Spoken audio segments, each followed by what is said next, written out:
I want to welcome you to IDT G22, the Foundational Technologies course.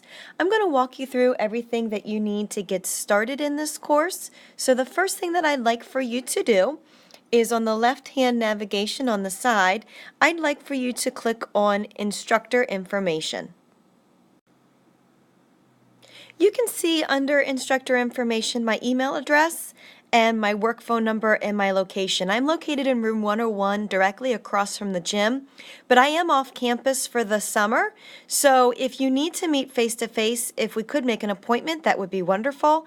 And because I'm off campus, I have included my cell phone number in here. If you wouldn't mind, no phone calls after 8. I've got 2 little ones at home, and typically I am asleep once they're asleep. So email is the best way to reach me. I check my email very regularly, but there's my phone number listed in case you need it as well. Next, under Syllabus, Schedule, and Policies, you'll find the syllabus and then another document for our schedule and policies. For the syllabus, the MPOs will also be seen throughout the learning materials, so I'll wait until we get to that point to really open that document up and look at it, but I would like for us at this point to look at the schedule and policies. So you can see that we have a tentative summer schedule for IDT G22. This schedule is laid out by week, and you can see that all items are due by 11 p.m. on the listed due date. So you'll see which week, what the due date is, the topics that we will be covering that week, and then a checklist of what is due. When we get into learning materials, you'll see that there's also a checklist within learning materials, so you know exactly what you need to do each week. I do open all of the weeks and units at once, so if you do need to get ahead for any reason, I do allow that since you are faculty. But please keep that in mind that if there's a discussion board and you're working very far ahead, my expectation is that you will revisit that discussion board and become a part of that conversation when it becomes active. Another thing that I want to talk to you briefly about is what you'll see that happens on week 2 and 3. And that is that we will meet via Adobe Connect. So as part of this course, I want you to become familiar with Adobe Connect. So we'll take time to meet on June 20th, and I'll list some times within learning materials for us to do that. And within that time, we'll discuss Unit 2. We'll discuss any future units that we need to discuss. And also, you'll need to log on because you'll have a discussion board during that time, specifically on using Adobe in your course. So as we go down through the weeks, you'll notice that on the last week, July 29th will actually be your due date that week. We will not go until Sunday, and that is a Friday. So please just make a note of the fact that that week is a little bit short because of the modified schedule there. And finally, I just have listed 2 pretty simple policies for this class. The first one is that you let me know ASAP of any scheduling issues that you have. Please don't wait until the assignment is due to let me know that you're on a trip to Aruba with no internet connection. And also, please make sure that your assignments are turned in by 11 p.m. on the due date. So let's go back and next I'd like for you to go into the learning materials for this class.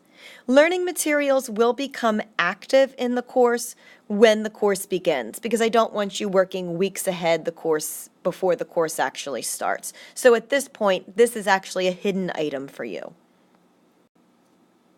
So when you go into the learning materials, you'll notice that I've broken this down by unit.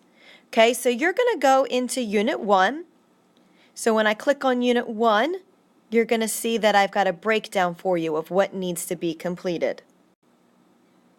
So within here, you see your roadmap. You see everything that you need to do, whether it be a discussion board, a reading, something that you need to watch, or something that you need to review. And I will tell you where each of those items are located because I've got folders below that. So for the discussion board, introduce yourself, that's going to be in the activities folder. So if we click in the activities folder, you should find that there are 2 discussion boards that you need to complete this week. So here's our activities folder, and just like I said, there are your 2 discussion boards that you need to complete this week. Please note that if there are times where you need to respond to other peers, that I will be looking for that to give you your points for the week. Also, going back to the units, you'll see listed in each unit exactly which MPOs we will complete during that unit and how long that unit should last, whether that be 1 week, and in the case of Unit 2, that unit will take you 2 weeks to complete. So you have a later due date on that to give you a longer period of time in which to complete those assignments. Unit 3 will be 1 week. Unit 4 will be 1 week. Unit 5 will also be 1 week. And then Unit 6 will also be 1 week. So there's only one time in there where you have that 2-week span, and that's the time where there's the Adobe Connect section. Finally, just as a reminder, you do have access to course email, so if there's something that you want to reach other students about, I encourage you to do that through course email. That way, it may be something that everybody else has a question on, and you may get a quicker response from your peers than you do from me. And also, my grades are there for you to access. Also within this section, this is where you will access Adobe Connect. So you'll see here the button for Adobe Connect, and when you click on that, that will be how you launch Adobe Connect the week that we have our session. And I will be sending detailed information out about that as the time gets closer. But that's going to be the button that you click on, and like I said, there will be certain times that I set aside for us to do that, and as the time approaches, I will email out those times. I don't want to preset them up too soon and have something arise at that time, so just please check your email regularly from me. I will email quite a bit for this class. Please, I hope you enjoy this course. I hope that you get out of it everything that you need to get out of it, and if you're not, please don't hesitate to shoot me an email and ask for more support. I'm looking forward to a fun summer. Don't stress. Have a great day. Bye.